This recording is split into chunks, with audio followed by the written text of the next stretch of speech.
Hi, so today we're going to discuss heat and internal energy, specific heat, latent heat, work in thermodynamic processes, the first law of thermodynamics, molar specific heats of ideal gases, adiabatic processes for an ideal gas, and molar specific heats and the equipartition of energy. So, experiments by James Joule revealed that energy can be transferred to or from the system by work or by heat. Heat, Q, is defined as the amount of energy transferred from one substance to the other or between a system and its environment due to a temperature difference between the two. So, heat always refers to energy in flow, in transit. Uh, because of a temperature difference. It never refers to the energy contained in the system, such as the internal energy of a system, E internal. Uh, so heat is energy in transit. So because heat is similar to work and is a measure of the transfer of energy, the SI unit is the joule. And the calorie, so 1 calorie is equal to 4.186 joule, is another unit to measure energy. And it's defined as the amount, so 1 calorie is defined as the amount of energy transfer that is necessary to raise the temperature of 1 gram of water from 14.5 degrees Celsius to 15.5 degrees Celsius. So we will now discuss specific heat. So specific heat is defined as the amount of energy per unit mass that is required to change the temperature of a substance by 1 degree Celsius. So from the previous definition of 1 calorie, you can see that the specific heat of water is 4186 joule per kilogram degree Celsius. Okay, so this quantity varies for each substance. For example, let's say for copper at atmospheric pressure, the amount of energy required to raise the temperature of 1 kilogram of copper by 1 degree Celsius is 387 joule, which is much less than water. So this means that copper gets heated up faster. The temperature of copper raises faster than water. So water has a high specific heat relative to most other substances. So specific heat is defined as Q over m delta T joules per kilogram degree Celsius. And so the heat transferred is equal to the mass times specific heat times the resulting change in temperature. So for an increase in temperature, delta T is positive and delta T and Q are positive and energy flows into the system. While for a decrease in temperature, delta T and Q are negative and the energy flows out of the system. Okay. So the calorimetry is a technique used to measure the specific heat of a solid or a liquid. The substance is raised to a certain temperature and is then placed in a vessel that contains cold water of a specific mass and temperature. Okay, so if the vessel is a good insulator, no energy will leave the system by heat or any other means after equilibrium is reached. So equilibrium means they will have the same temperature. So after equilibrium is reached between the warmer substance and the water.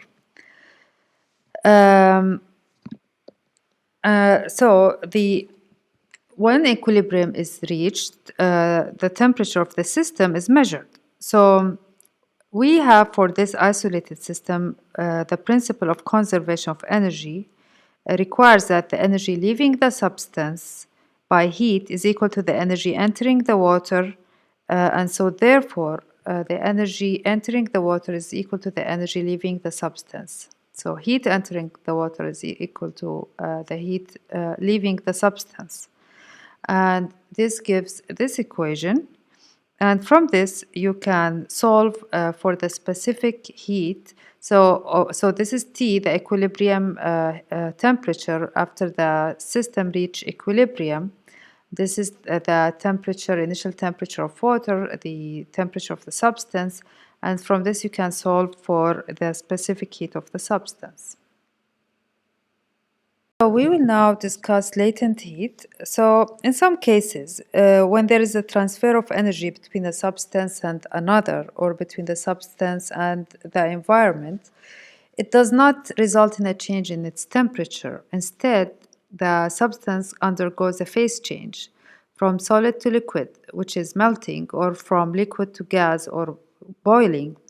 So, also another type of phase change is the change in the crystalline structure of a solid. So we have different kind of phase changes, but in all such cases, the internal energy of the substance changes because of the breaking of bonds between the molecules, but there is no change in its temperature. So the energy goes to breaking the bonds instead of going to, for example, translational kinetic energy or vibration. It goes into breaking the bonds. And that's why the temperature remains constant. So a common example is the melting of ice. So if we add heat to ice at 0 degrees Celsius and at normal atmospheric pressure, the temperature of the ice does not increase. Instead, some of the ice melts into liquid water. So it's the energy is breaking the bonds. So if we add heat slowly to maintain the system close to thermal equilibrium, then the temperature remains at 0 degrees Celsius until all the ice has melted. And the process is reversible, so we need to remove heat from water to freeze it at 0 degrees Celsius to ice. Okay, so the amount of heat Q in this case, if we freeze it, will be the same but negative in sign because heat is removed from the system. So plus or minus Q is added to the system, the ice melts, removed from the system, the water freeze. Okay. Okay, so the process of evaporation is also reversible. So since if heat is removed from a gas at boiling temperature, the gas condenses to liquid, releasing to its surrounding the same amount of heat that was needed to vaporize it. Okay. So in general, the energy required to change the phase state of a pure substance is Q equal to plus or minus mL, where L is the heat required per unit mass. So m is the mass of the substance and L is the heat required per unit mass.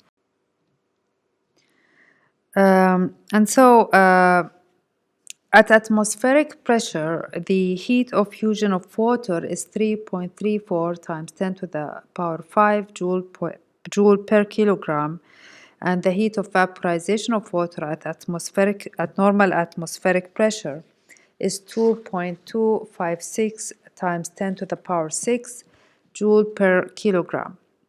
So L is different for different materials, and it can also vary with pressure. For any material at a certain pressure, the freezing temperature is the same as the melting temperature, and the boiling temperature is the same as the condensation temperature. So at these unique temperatures, the liquid and solid, or the liquid and gas, respectively, can coexist in what is known as phase equilibrium. Okay, so these two states can coexist in what is known as phase equilibrium. So this graph shows the energy required to convert 1 gram of ice at minus 30 degrees Celsius to steam at 120 degrees Celsius. Okay, let's take this line, which is part 1. So in part 1, the temperature, of course, energy is added here to the system in joules. So this energy added in joules, and this is the temperature. So in part 1, the temperature of the ice changes linearly from minus 30 degrees Celsius to 0 degrees Celsius. Okay.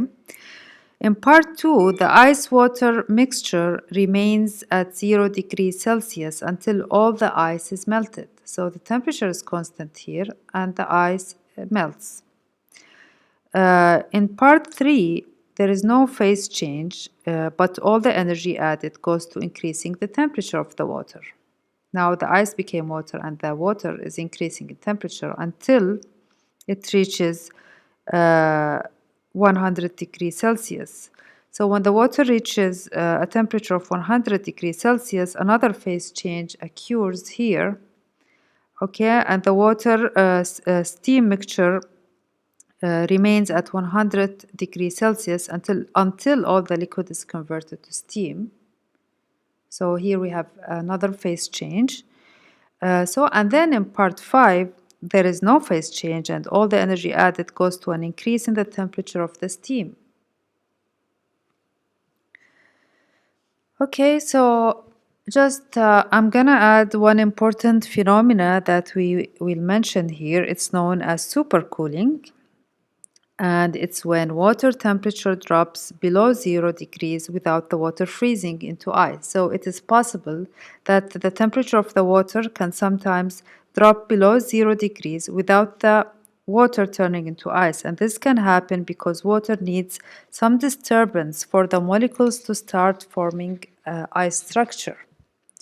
If the liquid water is held perfectly still in a container that is clean and there is no disturbance, the water can drop below 0 degrees without forming ice. But once this supercooled water is disturbed, it will suddenly freeze and form ice structures because it represents a lower energy state for the molecules in this temperature. So ice is a lower energy state. And the energy released will raise the temperature back to 0. So this is known as supercooling, okay? Another phenomena is superheating, and it's also possible that if water is placed in a clean container, for example, placed in a microwave, the water temperature can sometimes rise above 100 degrees Celsius without the water boiling. This is because the formation of bubbles of steam in the water requires some nucleation site, like some impurity or fracture in the cup. So if let's say this cup is in the microwave, it is heated above 100 degrees and this superheated water is removed from the microwave, the water can suddenly explode because the bubbles will start forming immediately, drawing the water upwards, and this is dangerous. So we will now consider work in thermodynamic processes. So first, it is important to note that we can describe a macroscopic state of a system with pressure, certain pressure, volume, and temperature only if the system is in internal thermal equilibrium. Okay? Which means, what it means? It means that the entire gas is at the same temperature and pressure, and it does not vary from one part of the gas to another.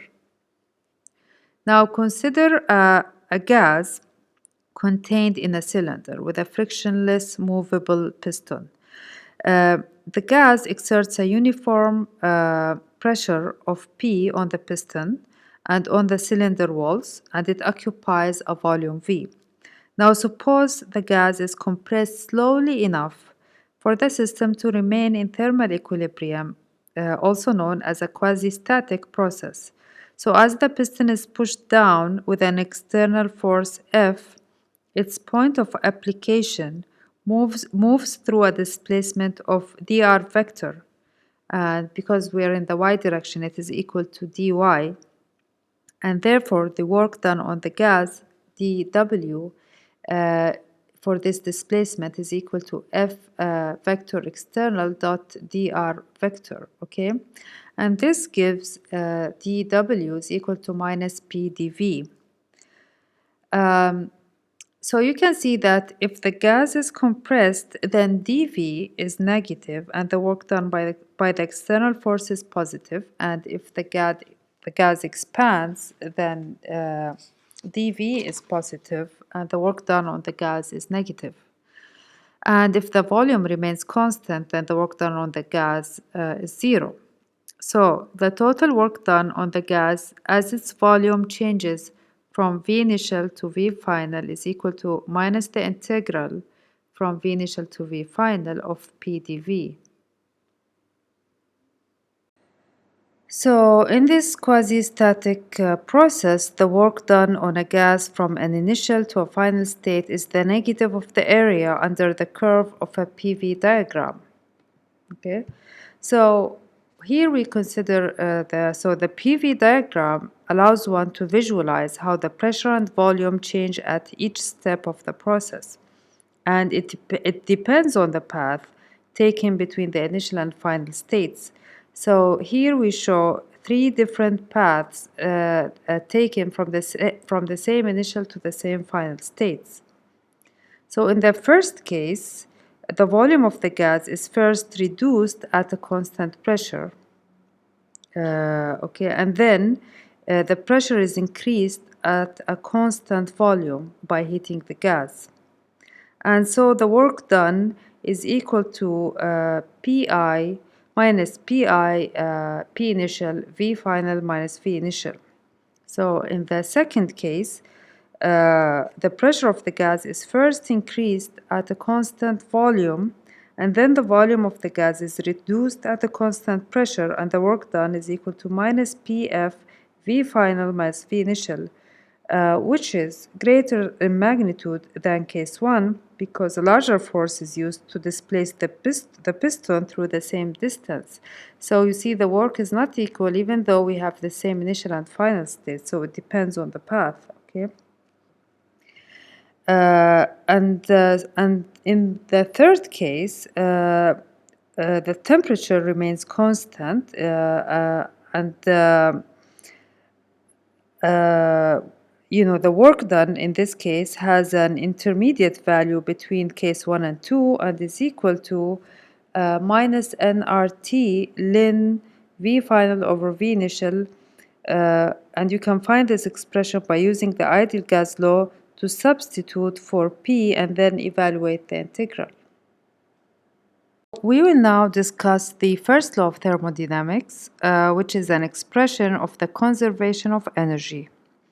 In the special case, when the only change in the energy of the system is its internal energy, and the only transfer mechanisms are through work or heat. So, the first law of thermodynamics is an expression of the conservation of energy. So, it can be expressed as delta E internal, the change in the internal energy of the system is equal to Q plus W. Okay, so it's equal to the heat transferred to or from the system plus the work done on or by the system. For an infinitesimal change, we may write dE is equal to dQ plus dW. And so note here that Q and W are not properties of the system. As we said before, they are energy in transit, but the internal energy is a property of the system. Okay. So now we will define some common thermodynamic processes. So first, we will consider the adiabatic process. So the adiabatic process is the process when no heat enters or leaves the system, so that Q is equal to 0. This can happen if the piston shown in the previous slides is perfectly insulated from all of its surfaces from heat transfer. So this is one way an adiabatic process can happen, and the second way it can happen is if the process that takes the system from an initial to a final state is very rapid, so that heat transfer is relatively slow. And in that case, the heat transfer can be approximated as 0. Okay, and so for an adiabatic process, we have delta E internal is equal to W. Okay. If we have adiabatic compression of a gas, the work done is positive and delta E internal is also positive, and energy will be transferred to the system. And if we have an adiabatic expansion, the work done is negative, and so delta E internal is negative. Okay.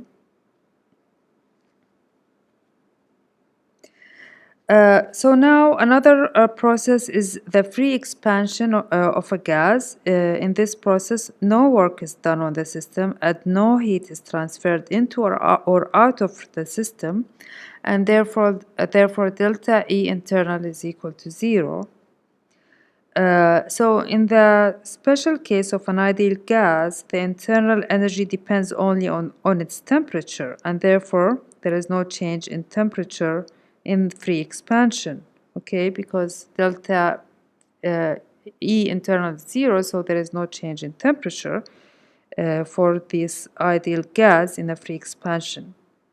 And this applies to gases at low pressure. At high pressure, experiments show that there is some slight increase in temperature in the free expansion due to interactions between molecules. So another process is the isobaric process, which is a process that occurs at a constant pressure. And the work done is equal to minus the constant pressure times the change in volume. Okay. Also, another process is the isovolumetric process, where the volume is kept constant and the work done is 0, and so the change in the internal energy of the system is equal to the heat transfer to or from the system.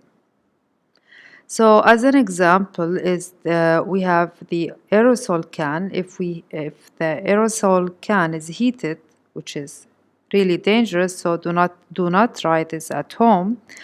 So if it is heated, the volume is constant and all of the energy added goes into internal energy, which means the temperature and pressure of the gas will increase until the can explodes.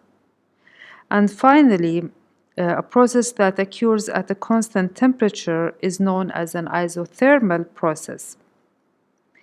And so because the internal energy of an ideal gas is a function only of temperature, and note that this does not apply to all substances. It follows that for an ideal gas, delta internal is equal to 0 in an isothermal process. And this gives Q is equal to minus W. Using the ideal gas law, you can find that the work done is equal to minus nRT ln V final over V initial. So one way to achieve an isothermal process is, for example, in a gas that is thermally isolated except at its bottom. So it's thermally isolated from all surfaces except at its bottom, where it is in contact with an energy reservoir at constant temperature T, as you can see in this drawing. So an energy reservoir is defined as a source of energy with infinite heat capacity that a finite transfer of energy to or from the reservoir does not change its temperature. So this is how isothermal process can be achieved. So one important note here is that just like work, the heat transfer to or from a system is also path dependent. You can see this by considering a gas going from the same initial to the same final states through two different paths. So this is path 1 and this is 2. In the first case, the cylinder is completely insulating from all sides except where it is in contact with an energy reservoir at the bottom, maintained at a constant temperature T. So if the piston is held by a constant force and if that force is reduced slightly, the piston will start raising very slowly to its final position. The gas is therefore doing work on the piston, and at the same time, heat is transferred slowly into the gas from the energy reservoir to maintain the gas temperature at the constant temperature T. So, and in the second case, the gas is initially at the temperature T and the cylinder is thermally insulated at all sides, thermally insulated at all sides, and the gas is contained by a thin membrane into the same initial volume as in case 1. but here with vacuum above it, okay? So if the membrane is broken, the gas expands rapidly into the final volume of case 1. So the initial and final states are the same here, okay? So here, in this case, in path 2, the gas does no work on the piston, and there is no heat transferred into the gas. And this shows that the energy transferred by heat, like work, depends not only on the initial and final states of a system, but also on the path taken between the two states. Okay, so Q and W are both path dependent. But do note that, of course, as we said before, the internal energy is a state function, and the change in the internal energy, delta E internal, is independent of the path. It is the same for all paths. So it is the same for any process taken between the same initial and the same final states. So we will now discuss the molar specific heat of ideal gases. So unlike solids and liquids, the specific heat for gases, which is the proportionality constant between Q and delta T, okay, depends on whether the volume or the pressure is kept constant. So the specific heat has two different values, one when the volume is constant, one and another when the pressure is constant, okay? So if the volume is kept constant, Q is equal to NCV delta T, where N is the number of moles and CV is the molar heat capacity at a constant volume. Okay, while if the pressure is kept constant, Q is equal to NCP delta V, where Cp is the molar heat capacity at a constant pressure. So in thermodynamics part 1 video, we have seen that for a monatomic gas, the internal energy is due only to the translational kinetic energy of the atoms, and the internal energy of the system is related to the temperature of the gas through this relationship. So E internal was equal to 3 over 2 nRT. Okay. So for an isovolumetric process, and if the energy is added through heat, the work done is 0, and the energy transferred through heat to the system is Q, because work is 0, so Q is equal to delta E internal and is equal to NCVT, and this is equal to this, okay? And this gives us CV equal to 3 over 2 R, which is equal to 12.5 joules per mole Kelvin. And this is for a monatomic gas, okay? So this relationship is for a monatomic gas when that has only translational motion. And this shows that CV, so CV has the same value, as you can see, for all monatomic gases. And this result agrees with experiment. Okay, so let's now suppose that an ideal gas undergoes the same change in temperature delta T as the previous isovolumetric process, but through another process that is isobaric, and in which the volume of the gas increases, so the volume of the gas, in which the volume of the gas increase. Okay, so since the change in the temperature is the same as for the isovolumetric process, then delta E internal is the same for both processes. Okay, and the change of the internal energy for the isobaric process is equal to Q plus W is equal to NCP delta T minus P delta V. And this is equal to minus NRT NR delta T from using the ideal gas law. So also because we have the same initial and final states, this change in internal energy will be equal, is the same in both the isovolumetric and isobaric process, so it is equal to NCV delta T, and from this we can solve for Cp minus CV is equal to R. Okay, so this shows that the molar specific heat of a gas at a constant pressure is always greater than that at a constant volume. Okay, and if we calculate Cp for a monatomic gas, it is equal to 20.8 joules per mole Kelvin. And this expression applies to any ideal gas. Okay. So the fraction of molar specific heats is known as gamma. It's a dimensionless quantity, is equal to Cp over Cv, and it has the value of 1.67 for a monatomic gas. So as we previously mentioned, an adiabatic process can occur if a gas is compressed or expanded too rapidly, so that very little energy flows into or out of the system by heat. So in an adiabatic process, all three variables, P, V, and T, change during the process, but you can show that the quantity PV to the power gamma is constant throughout an adiabatic process. And you can find the derivation in any textbook. Also note that for an isothermal process, the quantity PV is constant throughout the process. So this one also can be written this way.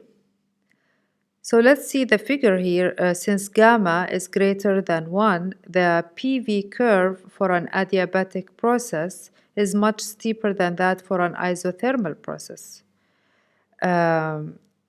Okay, and also note that during an adiabatic expansion, the change in the internal energy is negative and delta T is negative, which means the gas will cool down in an adiabatic expansion, while the temperature of the gas increases if it is compressed adiabatically. So we have so far calculated the molar specific heats for an ideal monatomic gas, and we have seen that the results based on the kinetic theory of gases agrees well with experiment. So we have seen that in a monatomic gas, the sole contribution to the internal energy is from the translational motion of the atoms. Okay, but this does not apply to diatomic or polyatomic gases. And here we will show how to extend the model of the kinetic energy to these types of gases.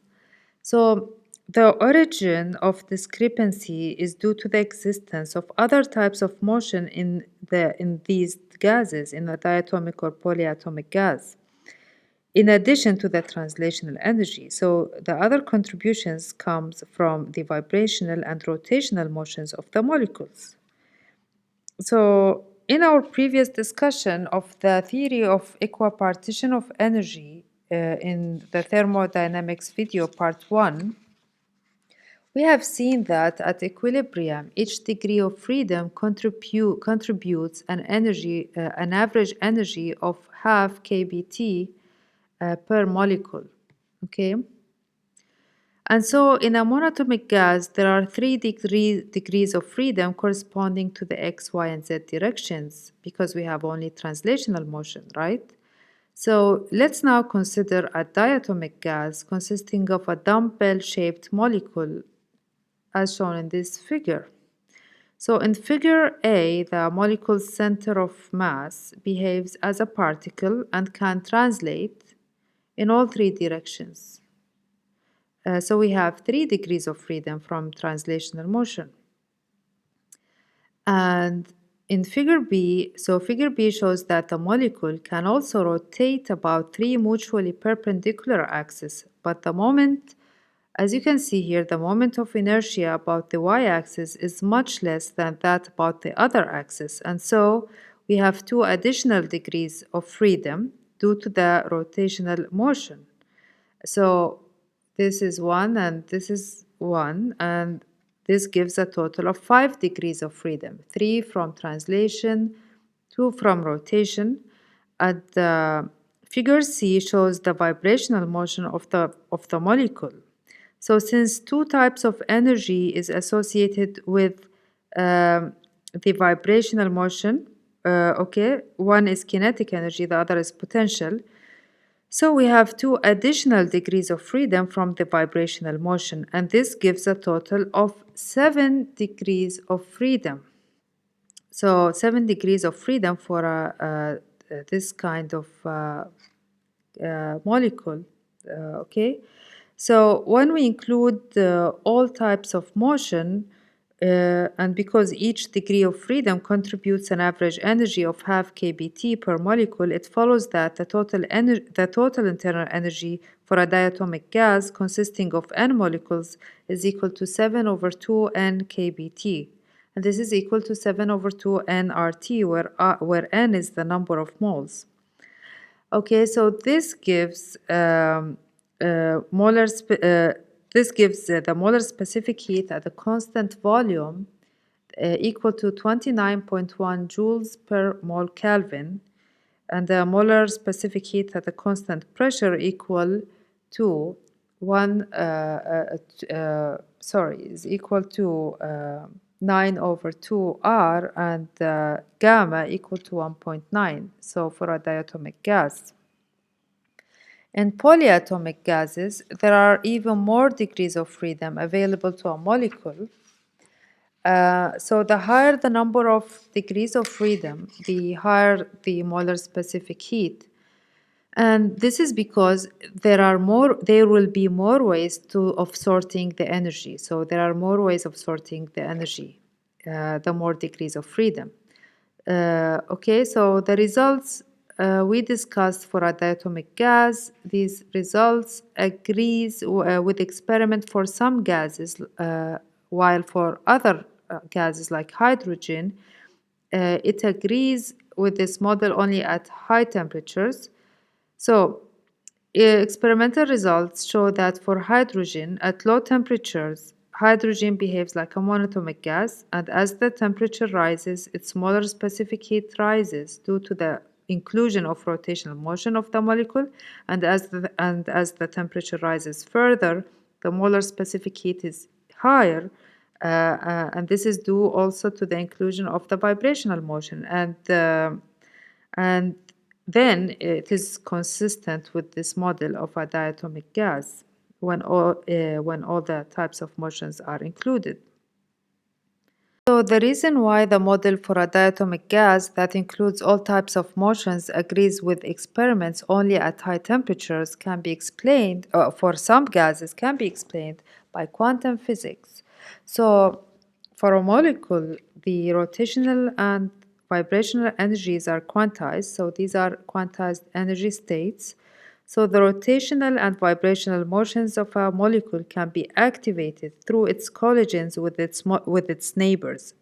And therefore we see that these motions, rotational and vibrational motions, are coupled with the translational motion, because the translational motion is the reason the molecule gets excited to rotational vibrational states. So at low temperatures, the energy a molecule gains through collisions is not large enough to excite it to the first state of either the rotational or vibrational energy level. And so the only contribution to the molecule's average energy is through its translational motion.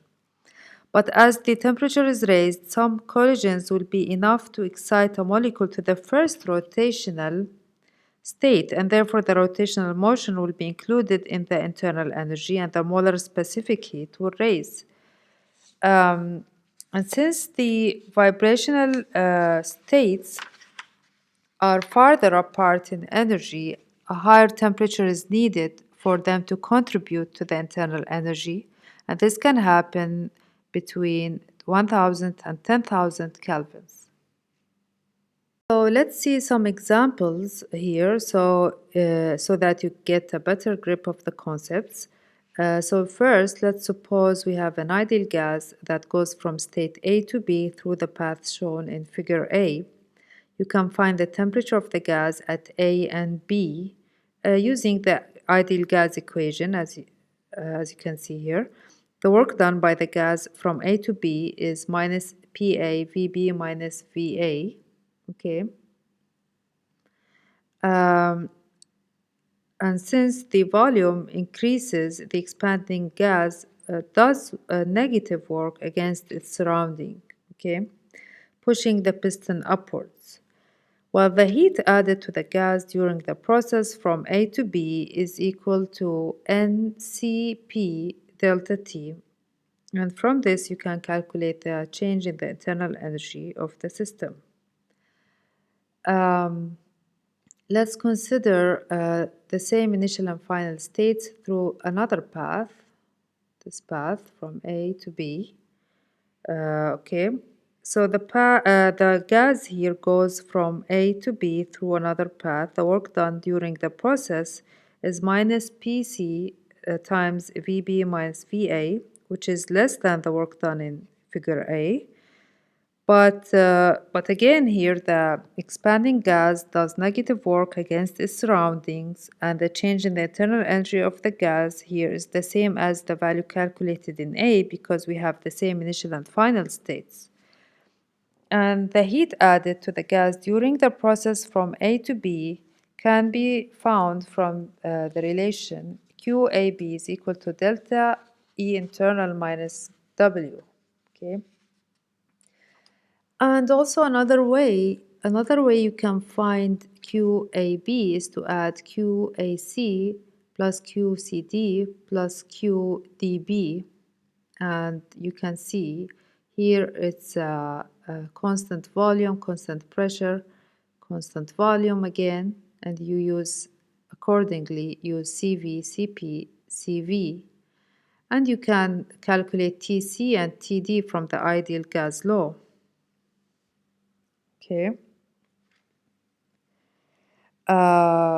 So now let's go to C. Suppose the same gas goes through the cyclic process shown. So from A and back to A, the change in the internal energy of the gas here is zero since the initial and final states are the same. The total work done is equal to WCD plus WBD. Okay. And which is equal to PA minus PC times VB minus VA. And since PA is greater than PC, the work done is positive, which means that work is done on the gas by the surrounding. So we have here a counterclockwise rotation. So in general, for a cyclic process, the total work done is equal to the area enclosed by the loop and is negative for clockwise rotation and is positive for anti-clockwise rotation. Okay, and the heat here is equal to minus W, which is always the case for a cyclic process.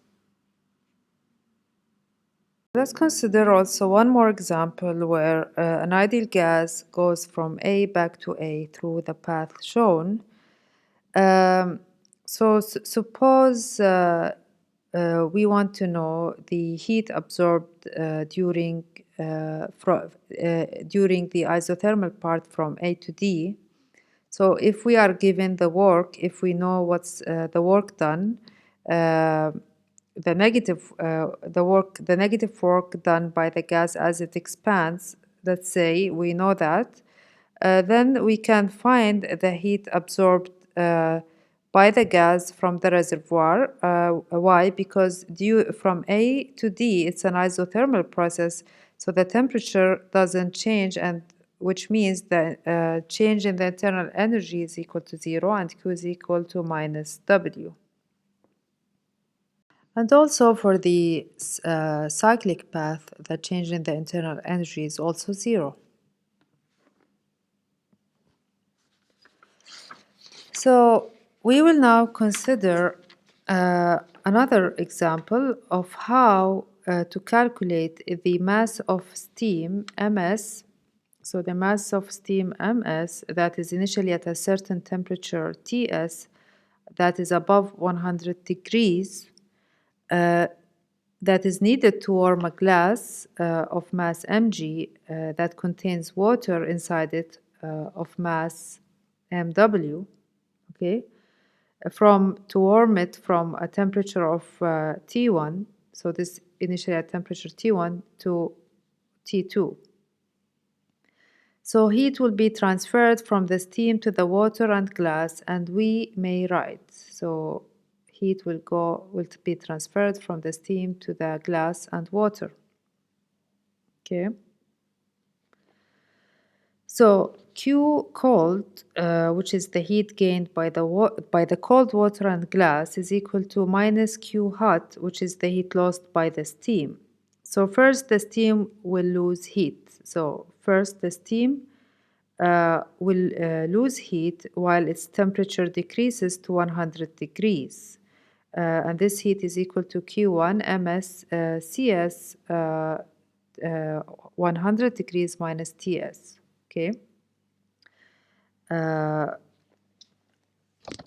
then the steam will condense into liquid. So then there will be a phase change and it will condense into liquid. And the amount of heat lost is Q2 is equal to minus ms Lv. Then this amount will cool to the equilibrium temperature of the final mixture, which is T2. And also the amount of heat lost in this case is Q3 is equal to ms CWT2 minus 100 degrees. Okay, and so the total amount of heat lost by the steam is Q1 plus Q2 plus Q3.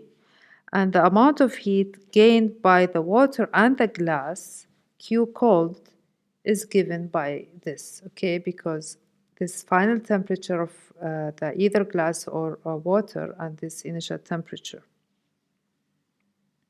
Okay, so and since we have Q cold equal to minus Q hot, we can get the expression for the mass of steam needed to warm a glass of water to a final equilibrium temperature of T2.